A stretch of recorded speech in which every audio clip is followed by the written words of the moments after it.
Assalamualaikum warahmatullahi sahabat properti syariah.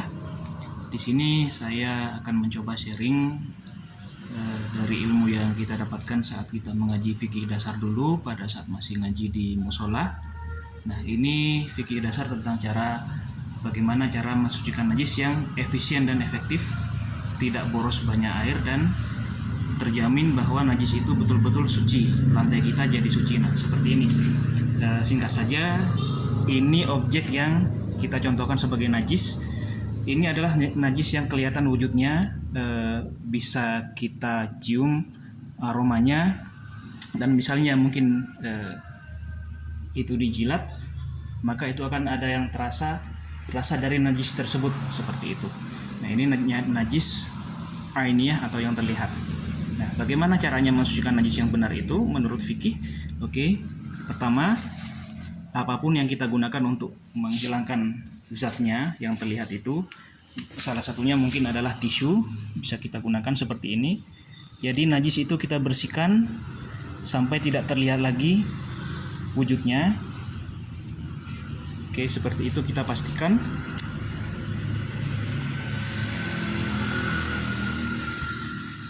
Sampai betul-betul tidak terlihat lagi wujudnya, tidak tercium lagi aromanya atau baunya, dan misalnya itu dicicipi atau dijilat, tidak terasa lagi ada rasanya di situ.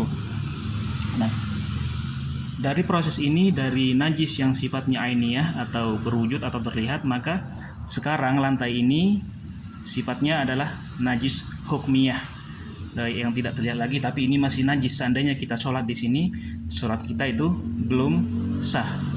Nah, bagaimana caranya? Jika najis sudah kondisinya hukmiyah seperti ini, maka tinggal kita ambil sedikit air secukupnya, kita genangkan di atas bekas najis tersebut, seperti ini saja.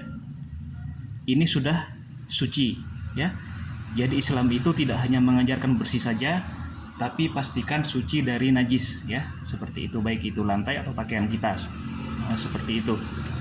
Air ini suci, lantai ini suci. Karena mengganggu, maka air ini juga boleh kita bersihkan. Tetapi air ini sudah suci, ya. Nah, air ini sudah suci dan lantai ini sudah suci. Nah, seperti itu. Sedangkan sisa tisu yang pertama kita pakai tadi itu najis, maka kita akan buang. Nah, seperti itu. Oke. Nah, sekarang lantai ini sudah suci dari najis. Apabila kita sholat di atas lantai ini, maka sholat kita sudah sah di situ. Sudah memenuhi syarat, ya. Nah, seperti itu. Tetapi apabila misalnya di sini ada najis, lalu kita langsung siram najis itu ketika masih ada wujudnya dengan banyak air, dengan persepsi bahwa itu akan bisa membuatnya suci, justru itu tidak benar. Karena dengan langsung menyiram banyak air di atas najis yang masih ada wujudnya tersebut, justru akan menyebabkan najis yang tadinya sedikit akan menyebar ke seluruh ruangan dari rumah kita dan akan lebih sulit lagi untuk membersihkannya, seperti itu. Nah, bila sudah tahu ilmunya, insya Allah segala sesuatu akan lebih mudah kita lakukan. Oke teman-teman, itu saja dari kami untuk sharing hal yang terlihat sepele, namun ini sebetulnya sangat penting dan mendasar. Jika teman-teman properti syariah merasa ini bermanfaat, maka ilmu ini saya bagikan kepada teman-teman, saya ikhlaskan untuk teman-teman.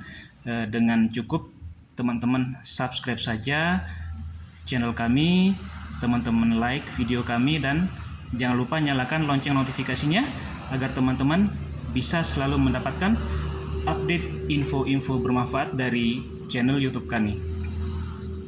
Baik teman-teman, terima kasih telah menonton sampai selesai. Assalamualaikum warahmatullahi wabarakatuh.